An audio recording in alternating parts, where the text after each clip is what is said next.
হরে কৃষ্ণ। আজ 17ই আষাঢ় 1431 ও ইংরেজি 2রা জুলাই 2024 মঙ্গলবার একাদশী যোগিনী। এই একাদশী যোগিনীর দিনে আমি শ্রীমদ্ ভাগবতম পাঠ করছি। আজ আমি পাঠ করছি শ্রীমদ্ ভাগবতমের 3য় স্কন্দ 2য় অধ্যায় ভগবান শ্রীকৃষ্ণের স্মরণের শ্লোক 31, 32, 33 ও 34।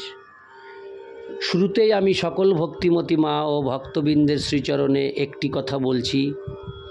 দেখতে দেখতে আমরা প্রথম স্কন্দ পার করে, দ্বিতীয় স্কন্দ পার করে, তৃতীয় স্কন্দে আমরা প্রবেশ করেছি এবং আস্তে আস্তে করে সকল অধ্যায়গুলো পার করছি। এই অডিওতে আজ পরিশেষ হয়ে যাবে, সমাপ্ত হবে তৃতীয় স্কন্দের 2য় অধ্যায়। এইভাবে আমি চাই আপনাদের শ্রীমদ্ ভাগবতমের সমস্ত যত স্কন্দ রয়েছে সব স্কন্দ আপনাদের সামনে তুলে ধরার। তাই আমাকে অনেক আশীর্বাদ করবেন, আমি যেন আমার জীবদ্দশায় এই ভাগবতম পাঠের টোটাল স্কন্দ যতগুলি রয়েছে সব যেন আমি আপনাদের শ্রবণ করার জন্য পাঠ করতে পারি। ভগবানের কাছে আপনারা এইটুকু প্রার্থনা করবেন। আপনাদের আশীর্বাদ যদি আমি পাই, অবশ্যই আমি এই কাজে এই কাজ আমি সার্থক করতে পারবো। তাই আপনাদের শ্রীচরণে আমার দণ্ডবৎ প্রণাম জানিয়ে আপনাদের কাছে আমি এইটুকু আশীর্বাদ চাই, আমি যেন আমার জীবদ্দশায় ভাগবতমের সকল স্কন্দ সুন্দরভাবে পাঠ করে আপনাদের শ্রবণ করাতে পারি। নারায়ণ হে নারায়ণ ভবভয়হরণম নারায়ণ।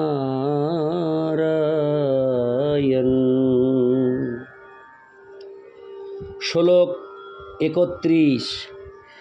বিপন্নান বিষপানেন নিগৃহ ভুজগাধিপম উত্থাপ্পাপায়োদগাবস্তত্যয়ং প্রকৃতিস্থিতম।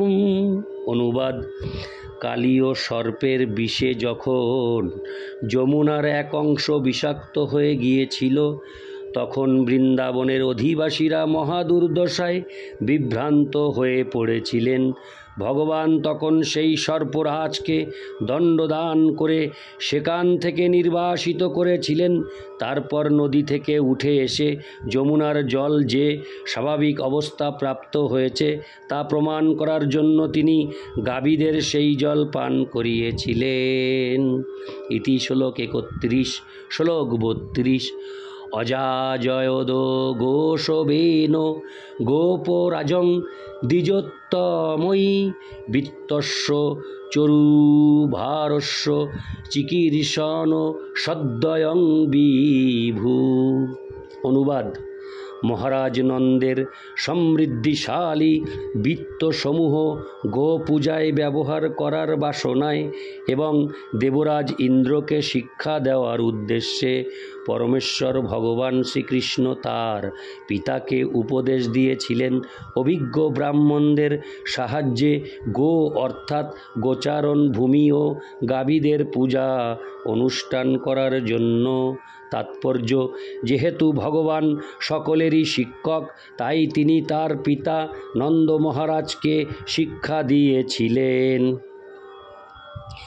নন্দ মহারাজ ছিলেন একজন অবস্থাপন্ন ভৌম্য অধিকারী এবং বহু গাভীর মালিক। প্রচলিত প্রথা অনুসারে তিনি প্রতি বছর সমারোহে দেবরাজ ইন্দ্রের পূজা করতেন। বৈদিক শাস্ত্রে জনসাধারণকে এইভাবে দেবতাদের পূজা করার উপদেশ দেওয়া হয়েছে যাতে মানুষ ভগবানের শ্রেষ্ঠত্ব স্বীকার করতে পারে। দেবতারা হচ্ছেন ভগবানের ভৃত্য, যারা বিভিন্ন কার্যকলাপের তত্ত্বাবধান করার কার্যে নিযুক্ত হয়েছেন। তাই বৈদিক শাস্ত্রে দেবতাদের প্রসন্নতা বিধানের জন্য যজ্ঞ অনুষ্ঠান করার নির্দেশ দেওয়া হয়েছে। কিন্তু যিনি পরমেশ্বর ভগবানের ভক্ত, তাকে দেবতাদের প্রসন্ন করার কোনো প্রয়োজন হয় না। জনসাধারণ কর্তৃক দেব দেবীদের পূজা পরমেশ্বর ভগবানের মহিমা উপলব্ধি করার আয়োজন মাত্র। প্রকৃতপক্ষে তার আবশ্যকতা নেই। সাধারণত দেবতাদের প্রসন্ন করার এই নির্দেশ দেওয়া হয়েছে জড়জাগতিক লাভের জন্য।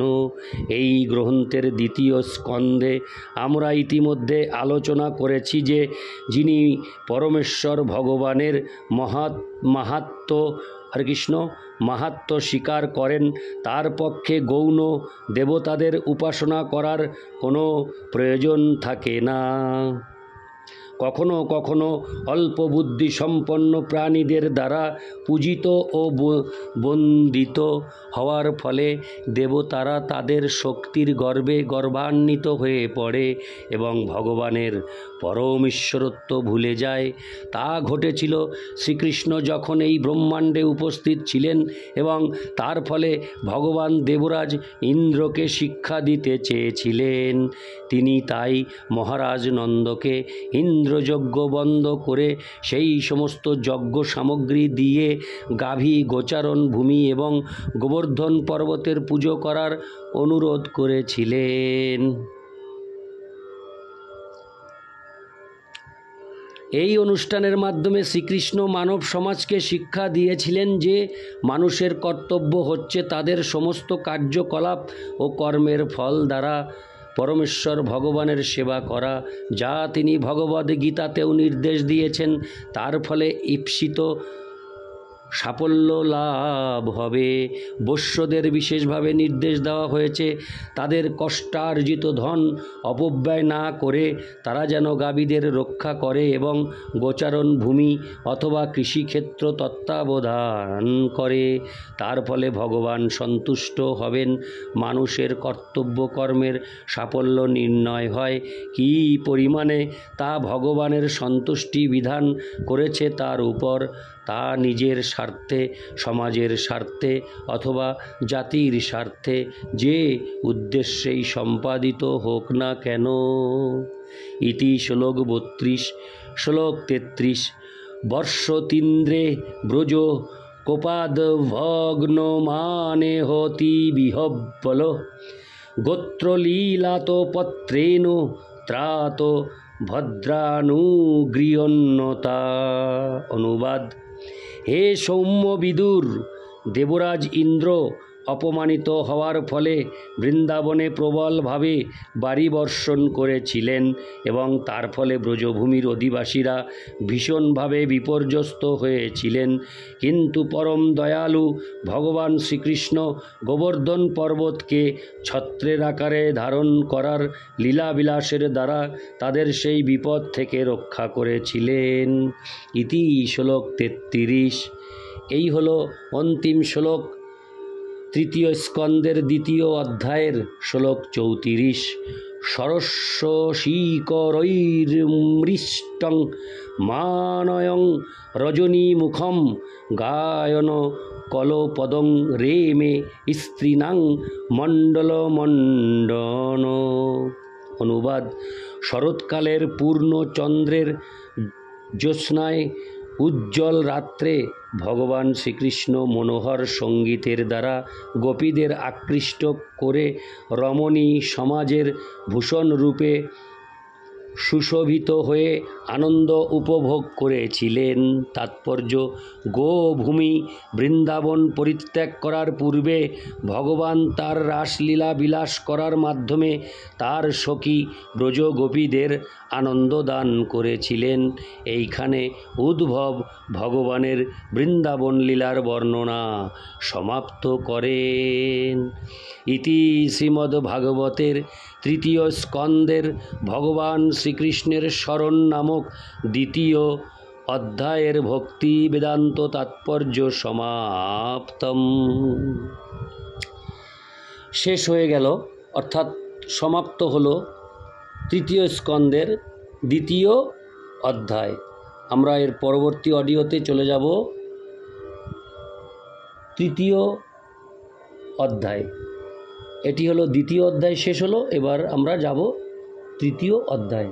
ততক্ষণে সকলের মঙ্গল কামনা করি, ভগবান শ্রীকৃষ্ণের কাছে প্রার্থনা করব আমি মঙ্গল কামনা চেয়ে পৃথিবীর সকল সনাতন হিন্দু ধর্মের মাতা ও পিতা সহ এই বিশ্ব ব্রহ্মাণ্ড তথা পৃথিবীর সমস্ত মানুষ জীবজন্তু সকলেই যেন ভগবান শ্রীকৃষ্ণের কৃপায় অত্যন্ত সুন্দর সুস্থ থাকেন। এবং আমি সাথে সাথে আমার ভক্তবৃন্দ ও ভক্তিমতী মায়েদের কাছে প্রার্থনা করব এই জীবনের পূর্ণতা ইউটিউব চ্যানেলটিকে সাবস্ক্রাইব করে এই পৃথিবীতে সমস্ত রন্ধ্রে রন্ধ্রে ছড়িয়ে দেওয়ার জন্য, যাতে সনাতনী ভাই বোনেরা মাতা পিতারা সকলেই এই ভাগবতমের রস আস্বাদন করতে পারেন। নারায়ণ হে নারায়ণ ভবভয়হরণম নারায়ণ।